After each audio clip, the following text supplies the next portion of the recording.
Welcome everyone here to a very special Autogefühl episode. We are for you in the Himalayas with the all-new Nissan X-Trail. The Himalayas, as you might know, the largest mountain structure in the world and a good test for the off-road drive of the all-new Nissan X-Trail.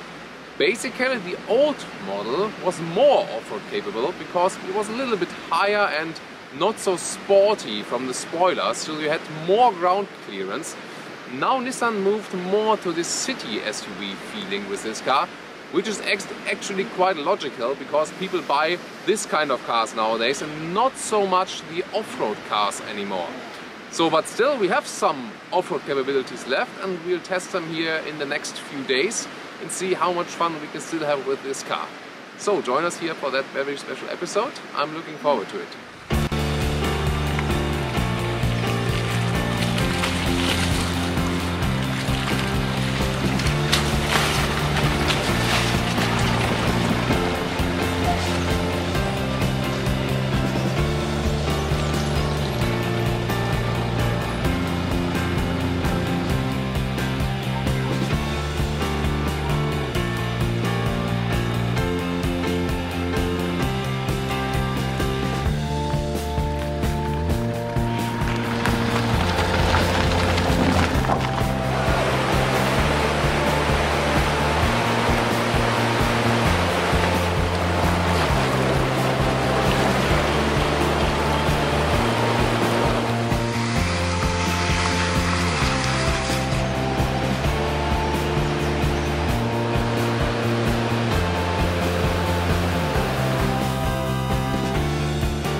So we've already taken some off-road rounds here with, and then you can see where exactly the car gets dirty. And for example, also with the alloys here, we have the B color alloys here, and you see especially the black parts at the inner side, they could get pretty dirty, but I mean it looks good still, doesn't it? And then again you see that especially the rear gets very dusty, but I also think for a car that can actually go off-road, it also looks good when it's dirty actually sometimes. This car has run about 10,000 kilometers now. We can look at the seats, they still look quite good, also feel quite well quality-wise. In general, the interior is, well, pretty much covered in black as you see. Not too much happening here. I think the steering wheel looks quite cheap. They could have done that better, especially with a hard plastic here on the inside. The only optical highlight is here. Well, it should look a little bit like carbon fiber. Of course it isn't, but no, it's just a little optical playing here. The door handles are definitely not premium. Just listen to the sound.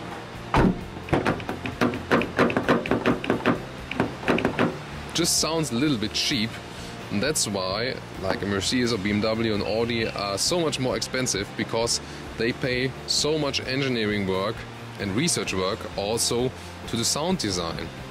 Then you see the rear doors are opening quite good actually. It's not exactly 90%, but almost, so we can get in there very easily. Now we've just let the car as it was used by some people just to see how does a car really look actually when a lot of people drove it. We're also doing that with the trunk. It's an electric opening here, it's optional. Then just to show you the trunk when a lot of stuff is really in there. And actually you do have a lot of space. And as you might know from our comparison test video, you can also put 2 extra seats in here. I have been testing that as well. So also check out the comparison test video against BMW X3 and Mercedes GLK. I've linked that one in the video description. So one more word to the off-road capabilities, because we're obviously off-road here today. You see, the old Nissan X-Trail had a little bit more space here, especially in the front. This one has a rather sporty design now, and we don't have too much space, we don't have too much ground clearance.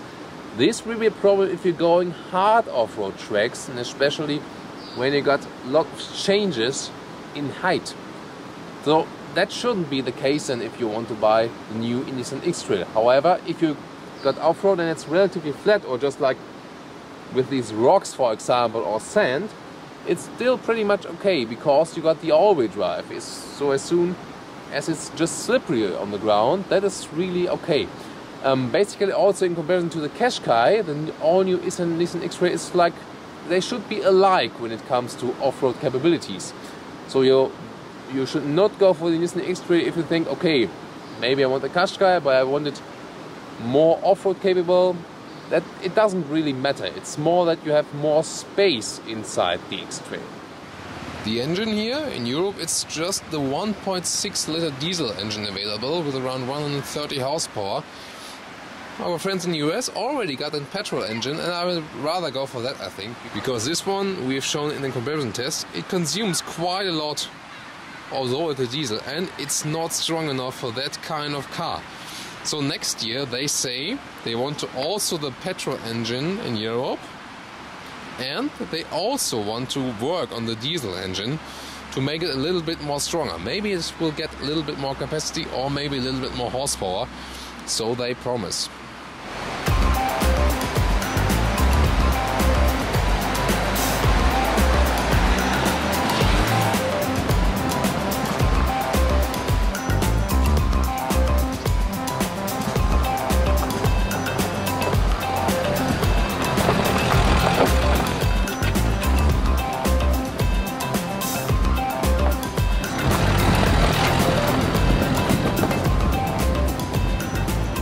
Okay, so let's test the all-wheel drive here in the all-new Nissan X-Trail. Basically, we got the auto mode. That means the drive is usually where the front wheels, and then when it's necessary, there's also torque directed to the rear wheels.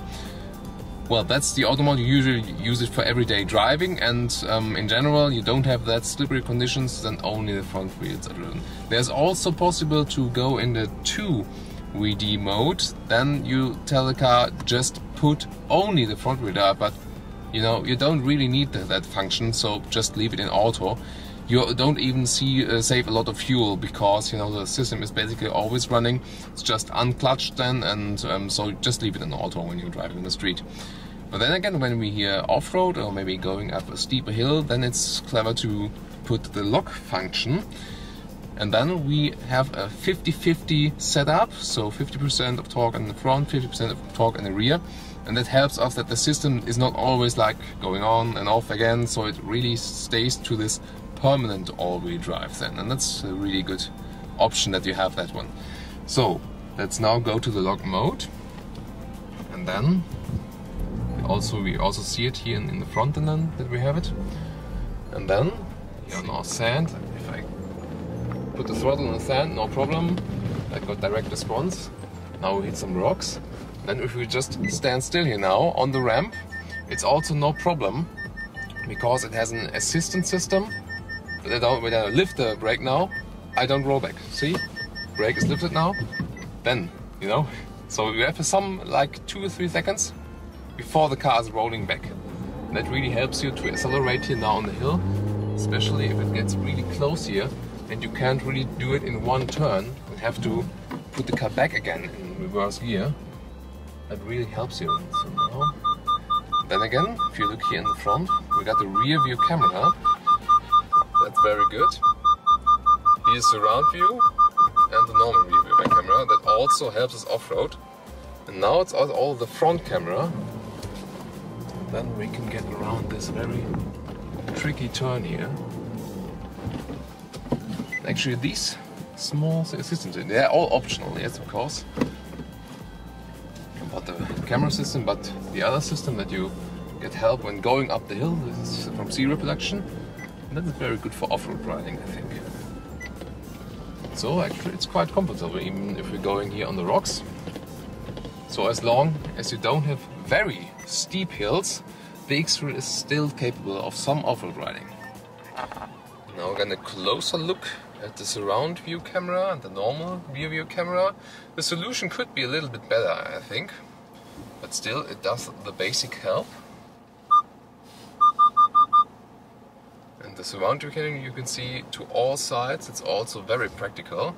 And then you can also switch around the camera view, for example here, to see the blind spot really, if there's something hitting here at the side. It's the right front here. It's also quite interesting that you can switch around that one. And here we see another X-Trail, just at the rear. And we can see it approaching. Okay, and now it's also very important again that they have this help that the car doesn't roll back automatically, because they have to turn the steering wheel around. Go a little bit in the front again. Whoa. Now that's an off-road experience here, especially when going back.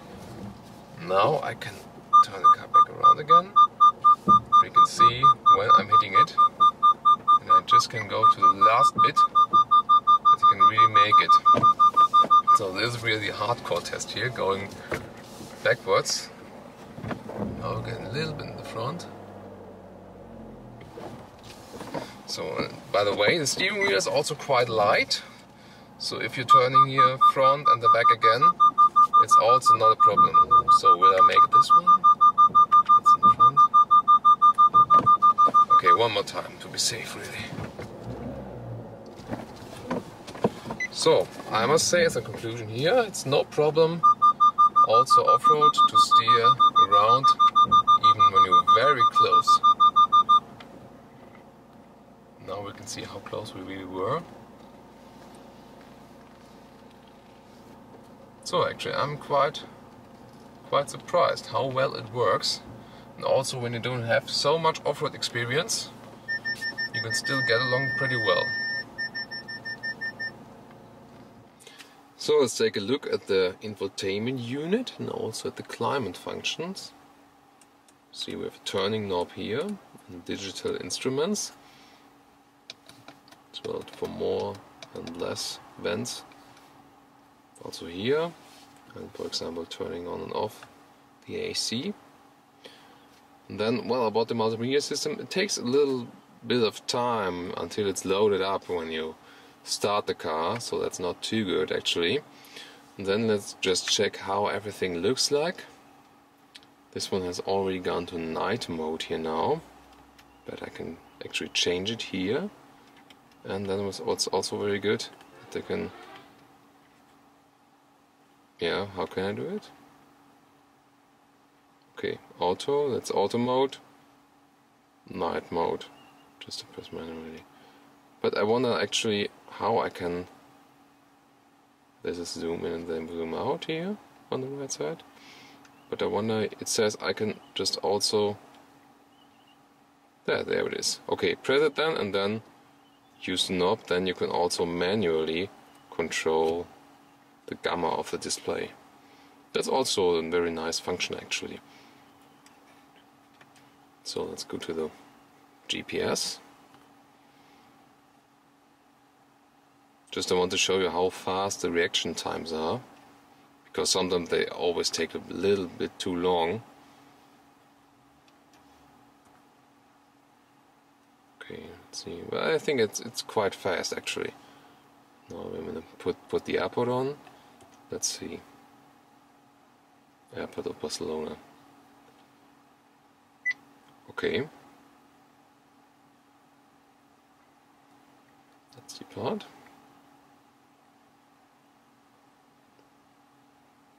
That takes some time. Oh, only 7,500 kilometers here from the Himalayas. That should be a nice trip. So, I mean, we don't have GPS information here right now. I think it's just to show you where we are actually. Don't have too much information, you know, so we also cannot really see the road.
X-Trail here on the Nepalese road now. It's sometimes very crazy here. It's early in the morning, so we don't have too much traffic. We picked that one intentionally because a lot of the times the trucks are just driving in the middle of the road and they do not intend to stop. They just drive, and you have to, you know, go to the side and see that they don't crash. It's really amazing here. Actually, it's left-hand side traffic, but you know, for truck drivers, obviously it's like middle of the road traffic, or however they call it. Actually, the roads are also quite bumpy here, so it's also not too comfortable. I mean, we switched, we also drove another bus today, and that's really way more comfortable, of course, here. But you know, as you know, maybe from our comparison test video, we are not too happy with the suspension of the X-Trail because it feels rather rough in comparison, for example, to the premium competitors. But you must always think that you save a lot of money when going for the X-Trail in comparison to the other cars. However, I think I feel quite comfortable here. The seats are also good for the long run, so there's nothing to moan about there. The steering could be a little bit more direct. It's a little bit soft here. I mentioned it, like for off-road riding, it's quite good because when you're also turning on standstill, it's quite easy. Also when you're parking or searching a parking box, that it's also very good that the steering is quite light. However, for long road driving, it would be a little bit better if you have more feeling, more contact to the vehicle via the steering. Now there's a truck, look at that. Black smoke coming. That was actually as well a quite reasonable driver. One driver before that, it almost ran us off. And they're also using the horn quite much. The motorcycle in the middle of the road, it's really dangerous here, so you really have to watch out. Drive quite slowly, but it's a true adventure going over these roads here. About the diesel, well, if you're driving slow here now, it is quite okay actually, but as soon as you're going up a ramp, you always have to, you always have to use the clutch sometimes, even that you get enough torque, because if you're going just up and going first gear without clutch, well, it sometimes doesn't really work, it doesn't have enough power. Maybe it's better if you go with the automatic gearbox. We have a menu here now, six gears. Actually, it's quite good to shift as well. It's quite smooth, so we don't feel any resistance when shifting. That's also quite well done. So in general, it feels pretty solid. And oh, you see, oh, there's another truck here with the horn. Look at these trucks. It look a little bit like the jeepneys in Manila in the Philippines, because they are so colorful, these trucks.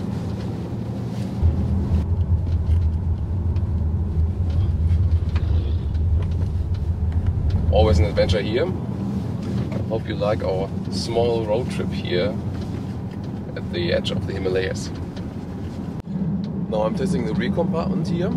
You see, there's still headspace here for me. I'm almost 190 meters, but you know, my hairs are already touching the ceiling because this one here has the panoramic roof, which is beautiful on the one hand, but always reduces the head clearance. But as for my knees, there is really plenty of space here still, also when tall persons are sitting in the front.